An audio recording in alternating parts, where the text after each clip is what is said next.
Hello विद्यार्थियों, मैं देवेंद्र कुमार आज के लेक्चर 3 में आप सभी का स्वागत करता हूं। आज का हमारा टॉपिक रहेगा वैद्युत क्षेत्र। कल हमने आपको कुछ पढ़ाया था, उसके बाद में जो इम्पोर्टेंट टॉपिक्स रहेंगे उसमें पहला पॉइंट हमारा रहेगा वैद्युत क्षेत्र। इसको इंग्लिश में कहा जाता है इलेक्ट्रिक फील्ड। क्या कहते हैं बच्चों? Electric field. वैद्युत क्षेत्र, वैद्युत क्षेत्र, इलेक्ट्रिक फील्ड।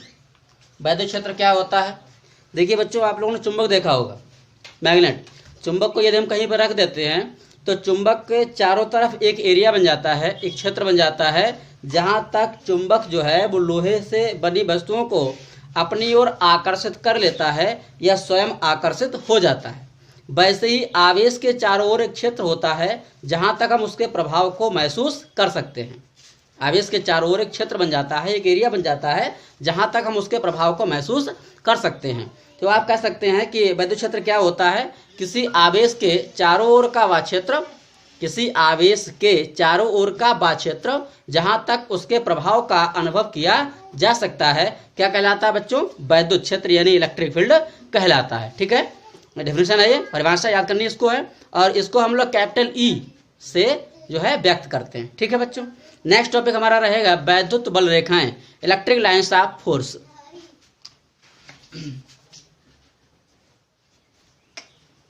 वैद्युत बल रेखाएं। ठीक है बच्चों, बाकी नोट्स में दे रखा है। तो वैद्युत बल रेखाएं क्या होती हैं? देखिए, रेखाएं मतलब ये होती नहीं है, ये काल्पनिक रेखाएं हैं जो ये बताती हैं कि भाई यहाँ तक जो है कागज के ऊपर, ये कहीं भी डायग्राम में, कि यहाँ तक भैया क्या है, वैद्युत क्षेत्र है। ठीक है, ये बताती हैं, केवल ये डिनोट करती हैं। ठीक है, तो आप ये कह सकते हैं कि वैद्युत क्षेत्र में खींची गई वे काल्पनिक निष्कोण वक्र रेखाएं जिन पर धनावेश गति कर सकता है। वैद्युत क्षेत्र में खींची गई वे निष्कोण काल्पनिक वक्र रेखाएं जिन पर क्या करता है? धनावेश यानी पॉजिटिव चार्ज गति कर सकता है। कहने का तात्पर्य है कि वो चल सकता है। क्या कहलाएंगी? वैद्युत बल रेखाएं कहलाएंगी। वैद्युत क्षेत्र में खींची गई वे निष्कोण काल्पनिक वक्र रेखाएं जिन पर धनावेश गति कर सकता है, वैद्युत बल रेखाएं कहलाती हैं। ठीक है बच्चों, ध्यान रखेंगे। नेक्स्ट टॉपिक हमारा रहेगा वैद्युत क्षेत्र की तीव्रता।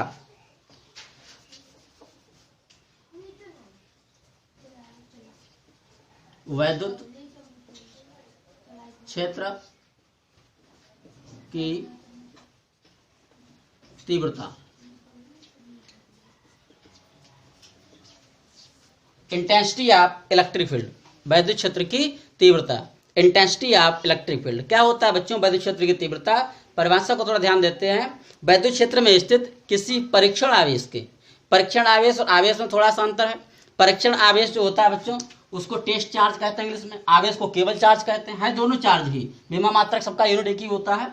जो आवेश होता है वो क्यू होता है, और जो परीक्षण आवेश है उसको हम लोग क्यू नॉट बोलते हैं, क्यू जीरो या क्यू नॉट बोलते हैं। तो उसको लिखेंगे डेफिनेशन में कि वैद्युत क्षेत्र में स्थित किसी परीक्षण आवेश के प्रति एकांक आवेश पर, सब ध्यान दें, प्रति एकांक आवेश, प्रति एकांक आवेश, प्रति एकांक आवेश।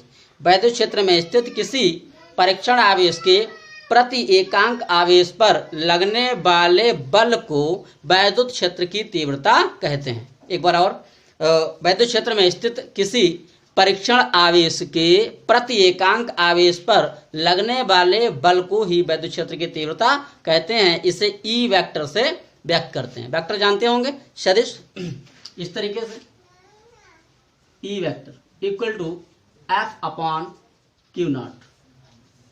ठीक है बच्चों,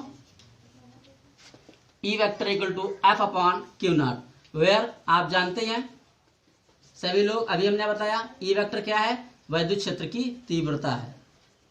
क्या है बच्चों? वैद्युत क्षेत्र की तीव्रता, इंटेंसिटी ऑफ इलेक्ट्रिक फील्ड। दूसरा एफ, एफ क्या है? फोर्स यानी क्या बच्चों? बल, प्रति एकांक बल यानी बल। और क्यू नॉट अभी बताया जा चुका है, आवेश ही है लेकिन थोड़ा सा बदलाव, परीक्षण आवेश, जिसको हम लोग क्या कर रहे हैं? चेक कर रहे हैं, जिसको हम लोग रख करके चेक कर रहे हैं, टेस्ट चार्ज, परीक्षण आवेश, परीक्षण आवेश,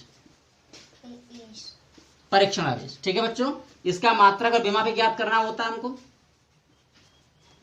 मात्रक कैसे निकालेंगे मात्रक इसका, ध्यान दीजिए, ऊपर क्या है F, अपॉन में क्या है आवेश, F मीन्स बल अपॉन आवेश। तो बल का मात्रक बच्चों क्या होता है न्यूटन, क्या होता है न्यूटन, अपॉन आवेश का मात्रक कल भी बताया, परसों भी बताया था, कूलाम, क्या होता है कूलाम। ठीक है, तो न्यूटन अपॉन कूलाम इसका क्या आ गया मात्रक आ गया। विमा की बात बच्चों करें, डायमेंशन, विमा की बात करें तो इसी फार्मूले से विमा निकाली जा सकती है। क्या, देखो बच्चे, ऊपर क्या है न्यूटन, काहे का मात्रक है बल का, नीचे क्या है कूलाम, काहे का मात्रक है आवेश का। तो बल की विमा ऊपर रखेंगे और आवेश की विमा नीचे रखेंगे, अपॉन में आ जाएगा। न्यूटन यानी बल की विमा सभी जानते हैं, कल भी बताई थी, ML T का 2, अपॉन कूलाम सभी जानते हैं AT होती है। सॉल्व कर पाएंगे, चलो कर देते हैं। क्या करेंगे देखो बच्चों, सबसे पहले लिखेंगे M, फिर क्या लिखेंगे L, फिर T, एक ऊपर था माइनस का 2, नीचे है प्लस का 1, ऊपर जाएगा तो माइनस का 3 हो जाए भाई, 2 और 1 नीचे वाला, तो माइनस का कितना आ गया 3, ए ऊपर गया, जहां पर कोई घात नहीं, वहां एक घात होती है, घात जब ऊपर जाएगी तो क्या हो जाएगी माइनस की 1, तो ये बेमा निकल करके आ गई, ये क्या आ गई हमारी बेमा निकल करके। राशि क्वांटिटी कैसी है, वैद्युत क्षेत्र की तीव्रता सदिश राशि, कैसी राशि बच्चों सदिश, सदिश को क्या बोलते हैं वेक्टर, क्या बोलते हैं बच्चों वेक्टर।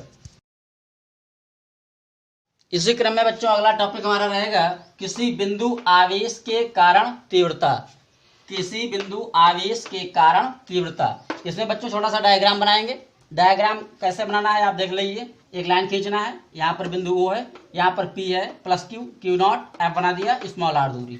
ठीक है, थ्योरी क्या रहेगी, माना कोई बिंदु O है, माना कोई बिंदु O है जहाँ प्लस Q आवेश रखा हुआ है, माना कोई बिंदु O है जहाँ प्लस Q आवेश रखा हुआ है, O से स्मॉल r दूरी पर कोई बिंदु P है जहाँ परीक्षण आवेश Q0 रखा हुआ। आवेश और परीक्षण आवेश में थोड़ा सा अंतर है, आवेश केवल Q होता है और परीक्षण आवेश होता है Q नॉट या Q0, बता चुका हूँ आपको। हालांकि विमा मात्रा सबको एक ही है, परीक्षण का मतलब केवल इतना सा है कि उसका हम लोग चेक कर रहे हैं, इसलिए परीक्षण आवेश हो गया। माना कोई बिंदु O है जहाँ कोई आवेश कौन सा रखा है प्लस Q रखा है, O से स्मॉल r दूरी पर कोई बिंदु P है जहाँ परीक्षण आवेश कितना रखा बच्चों Q नॉट रखा हुआ है, तब उस पर लगने वाला बल, मान लिया माध्यम का परावैद्युतांक K है, माध्यम का परावैद्युतांक क्या है बच्चों K है। तो बल निकालने के लिए आपको याद रखना पड़ेगा, कल हमने बताया था आपको कूलाम का सूत्र निकल करके आया था कूलाम के लिए, F इक्वल टू 1/4πε0, कितना था Q1 Q2 upon r square, ये बच्चों था पहला। दूसरा अभी हमने आपको बताया E इक्वल टू कितना था बच्चों F अपॉन Q नॉट। इन दो फार्मूलों को आप लोग याद रखेंगे, ठीक है। तो एक बार और देख लेते हैं, माना कोई बिंदु O है जहाँ प्लस Q आवेश रखा है, ठीक है, O से स्मॉल r दूरी पर कोई बिंदु P है जहाँ परीक्षण आवेश Q0 रखा है, माध्यम का परावैद्युतांक K है, तब लगने वाला बल। फार्मूला क्या होगा बच्चों, F इक्वल टू, सूत्र देखिए 1/4πε, माध्यम का परावैद्युतांक K था तो यहाँ पर K जुड़ जाएगा, ठीक है, 1/4πε0 K कितना था, ध्यान दीजिए Q1 Q2 upon r square. ये तो बात हो गई कूलाम के नियम की, क्या Q1 इंटू Q2, लेकिन ध्यान रखना है यहाँ पर Q1 Q2 नहीं है भाई, सूत्र Q1 Q2 होता है, लेकिन हमारे पास जो डायग्राम हमारा है उसमें Q1 Q2 नहीं है। उसमें ध्यान दीजिए पहला जहाँ पर Q1 होना चाहिए वहाँ Q है, और जहाँ पर Q2 होना चाहिए वहाँ पर क्या है Q0 है। तो Q1 की जगह क्या रहेगा केवल Q, और जो Q2 है बच्चों उसको क्या लिखेंगे, ध्यान रखना है, उसको क्या रखना है Q0 रखना, ठीक है। इसलिए हमने आपको करके बता दिया कैसे आ जाएगा। तो ये हो गया फार्मूला हमारा, और थोड़ा आगे बढ़ाएं इसको, तो इस तरह लिख सकते हैं F अपॉन, ये जो Q0 था ये Q नॉट, इसको तेरे गुणा नीचे लाया जा सकता है, F upon Q0 equal to 1/4πε0 K, कितना बचा Q अपॉन r स्क्वायर, ठीक है। यहाँ तक शायद कोई दिक्कत नहीं। परावैद्युतांक जो होता है उसके लिए हमेशा K डायरेक्टरी मीडियम, उसकी K का मान हमेशा 1 रखा जाता है, लगभग 1 ही रखा जाता है। तो K की वैल्यू तो बच्चों कितनी हो गई 1, वट K इक्वल टू कितना आ गया 1, बाकी नोट्स में देख लेना, K इक्वल टू कितना है 1। यहाँ पर ध्यान दीजिए अभी हमने फार्मूला बताया क्या कि E इक्वल टू फार्मूला होता है F अपॉन Q नॉट, होता है तो के का मान कितना रखा जाएगा 1 और ई की वैल्यू क्या रखेंगे F/Q0। इसका मतलब क्या है कि जहाँ F/Q0 रखा हुआ है वहां कितना लिख सकते हैं हम लोग ई लिख सकते हैं। उठा के लगा दीजिए तो ये क्या आ गया बच्चों E equal to 1/4 pi epsilon naught. K का मान 1 है, 1 लिखें और चाहे ना लिखें कोई फर्क पड़ने वाला नहीं है। बचा क्या Q/r²। ये हमारा जो था फार्मूला निकल करके आ गया किसी बिंदु आवेश के कारण तीव्रता का। ठीक है बच्चों, अब इसका मात्रक क्या रहेगा, तीव्रता का मात्रक आपको पता ही बताया N/कूलम। क्या था N/कूलम। ठीक है बच्चों, आज के लिए इतना ही। नेक्स्ट लेक्चर में आपको फिर मिलेंगे।